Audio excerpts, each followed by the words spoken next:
Hey, welcome back to JG3 Reviews. My name is James. Here I like to explore the world of fountain pens, ink, and paper. And today it is a pen day, and this is the Laban Solar. Laban, if you're not familiar, is a Taiwanese fountain pen maker, and it is a family-owned pen business founded by two brothers. Now, this one has been around for several years, the Solar, and this is its Saturn color finish. It is an anodized aluminum or aluminum alloy with a really tough finish and a really interesting design. And let me just go ahead and give you a preview, a really good nib straight out of the box. So what do I like and what do I not like about this fountain pen? We'll talk about that. We'll do a writing sample and I'll show you all of this stuff up close as we spin that camera and get started. When you get your Laban Solar, it comes in this very nice presentation box.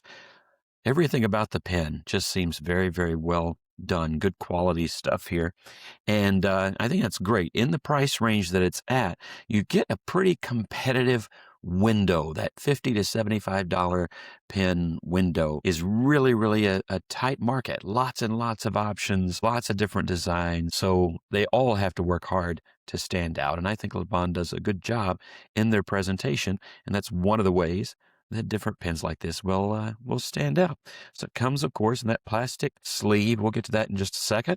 Then you pull off the bed and you have a Laban Solar sticker. That's pretty cool. I didn't even see this at first when I first opened it up. And a fountain pen nib bookmark, also very cool. And then, of course, you get the owner's manual guarantee, all that good stuff.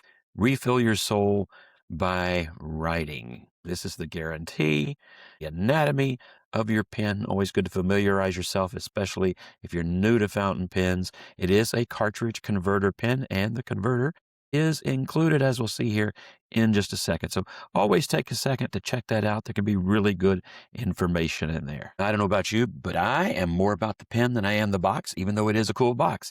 And I like the design of the pen. I'm not sure what you would call this particular style with the grooves around the pen. I'm sure there is a word for that, but I am sure that it escapes me just what that would be right now. I don't know. Some of you may be thinking it looks like the Michelin Man. I think it looks much better than that. Anyway, that is the design theme of the outside of the pen. You'll notice that it has a sharper taper to the end of the barrel than to the end of the cap, but it is definitely tapered in both directions. At the top of the pen, just a plain, smooth finial, and then that clip, which is spring-loaded and really easy to use and nicely made, really a nice-looking clip. And just below the clip, maybe harder to see in the gold pen than in other colors, but you see Laban in script is written just below the clip end. And you can see that nicely machined line between the cap and the barrel. Again, you taper down and you have a nice curved end of the barrel, and you do have breather hole there, which will answer your questions, I'm sure, about whether or not you're going to be able to eyedropper that pen. And then we remove the cap, and that is little over 2 turns, and now you see something else unique about this pen and its design, as we have a nice knurled finish on that metal grip section. And what that does is gives you non-slippery grip. I think it does a good enough job.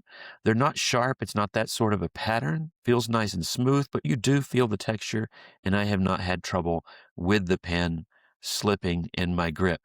Now, it does have a bit of a taper down, and then there's no bell out. It's just that grip down to the taper down in, and then the nib. And it is a little bit short. I think for my personal preference, I would like a longer section, but it's not been a problem. Those threads are nice and smooth, and the step down is not obnoxious, and so it's a very comfortable pen to write with. If, for example, you use a Pilot Metropolitan, which I'll have out for the size comparison, you'll find that this is less of a step down than on that pen and a little bit more comfortable, depending on how you like the feel of this grip in comparison to the Metropolitan. Now, the length of the pen, you will notice, is, I'm going to say, just typical, a medium-sized pen when it is uncapped and unposted. So it's going to be long enough for most hands, might be a little small for really large hands, but for most, going to be just fine. It does post, and it posts securely, and then you have a really good sized pen and maybe a little bit of back weighting, of course, because it is a metal cap.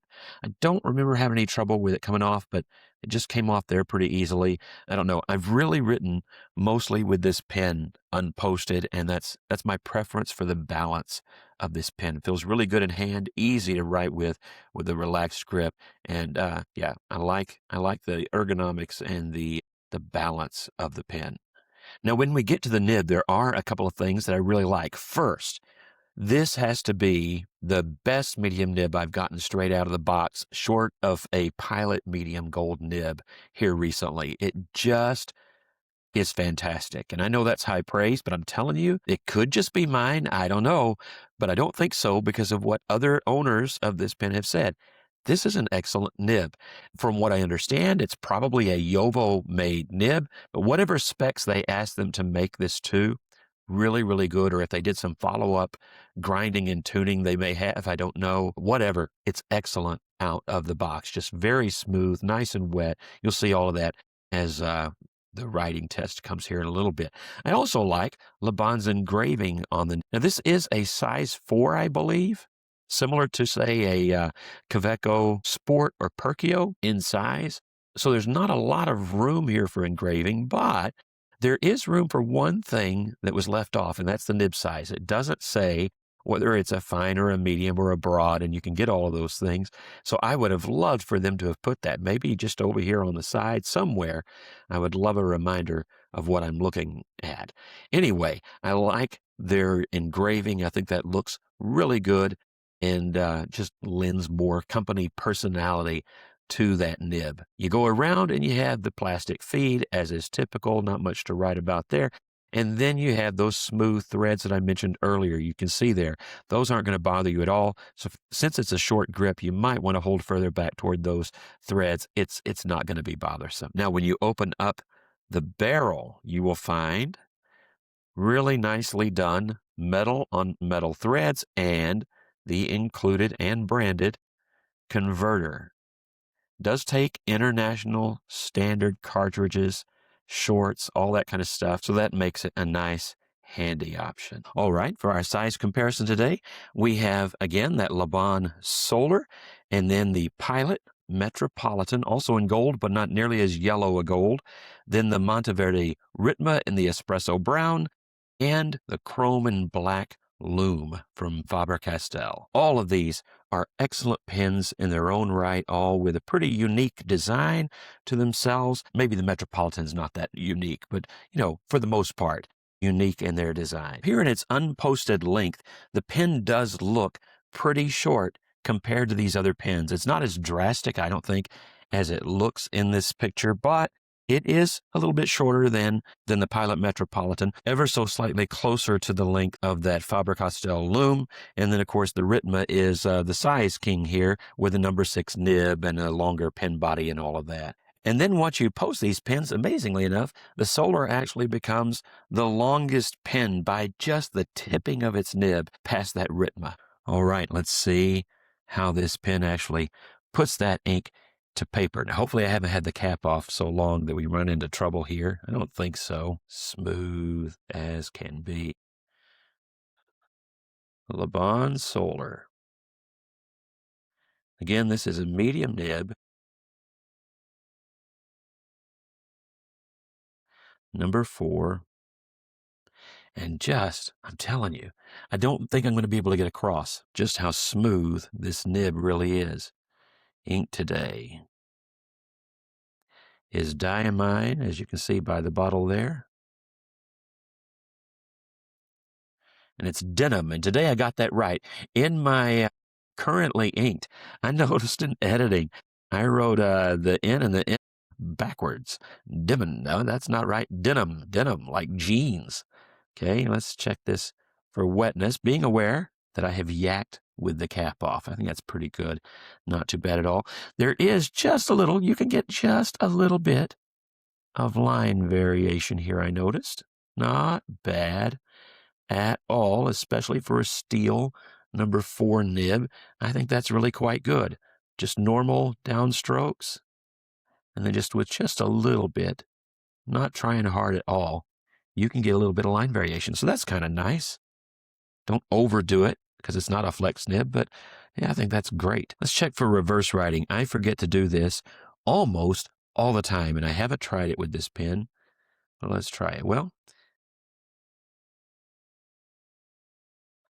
very extra fine, very dry, and not that pleasant. It clearly wasn't meant for that, I don't think.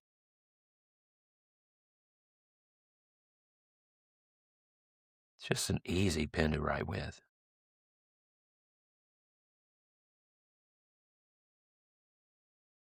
Oh, I like this pen.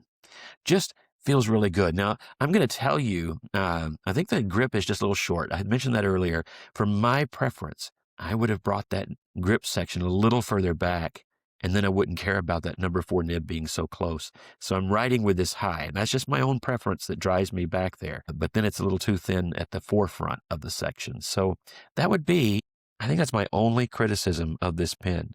Everything else I'm good with.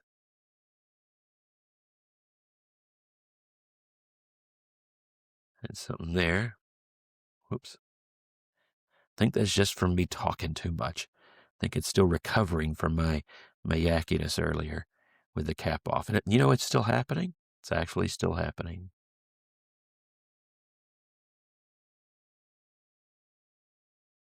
No idea why I'm stopping in the middle of the words so many times today, but it's happening. Okay, usually I ask you to try and spot the pattern here, but there is no pattern. As far as I know, unless there's a subconscious pattern, that's just random places. Only 2 of them have I even been to. All right, let's do our speed test. All right, I'm going to try my best to not do any turns or jumps. Yeah, there's a little bit of dryness there. I do believe, because this has not happened before. Let me just rinse that nib a little bit. Yeah, I think that was just because of the talking. I had that cap off a long time while setting up for the size comparison, and I think that's why that had just a little bit of the ink dry out, because in normal writing, I have had 0 issues with this pen. No hard starts, no skips, no anything. So pretty sure that that's what's going on there. Yeah, I dipped that in water, just kind of rehydrate where I think I dried it out. And now that's doing fine. So pretty sure that's what was going on. It does have, by the way, since that's very relevant to what we're talking about at the moment, it has a plastic sleeve here where the threads are and about halfway up. And then farther up, you can see that then it's metal again. But there is then also some sort of something up there at the very end. Anyway, I haven't had trouble with dry out at all, except for today. And again, I believe that's me talking. I just refilled this pen, so it's got plenty of ink. And so I'm quite sure that that's just because I had the cap off too long. Anyway, I've had perfect performance in day-to-day writing, and I've only filled it with this denim blue ink and had no problems with that either whatsoever. So I think that's what that is. It happens every now and then in a test. Anyway, what do you think about the design of the pen? Do you like the way that the barrel and cap are grooved? Do you like that shape? Do you like the grip section? Some that's an immediate no with the metal, but I find that it actually works quite well, and I think it looks good. Do you agree with me that just a little bit larger nib would actually fit the personality of the pen just a little bit better? I don't know. Maybe so. Anyway, love the clip. I think that works really well. Overall, the balance of the pen is excellent. And like I said, I've used it a bunch in the last couple of weeks, 3 weeks. And it's been very, very good and perfectly reliable. But what about you? Any of you out there have a Laban Solar? Or, because this is the first Laban I've ever gotten or tested here, and I know that not everybody here at the channel is familiar with Laban, do you have a favorite Laban? Mention what's your favorite Laban model that you've got, or that is maybe a wish list pen for you. What is your favorite Laban and why? Mention that in the comments below. Thank you very much for watching, sharing, subscribing, for memberships. And as always, God bless you, and I hope you have an absolutely wonderful week.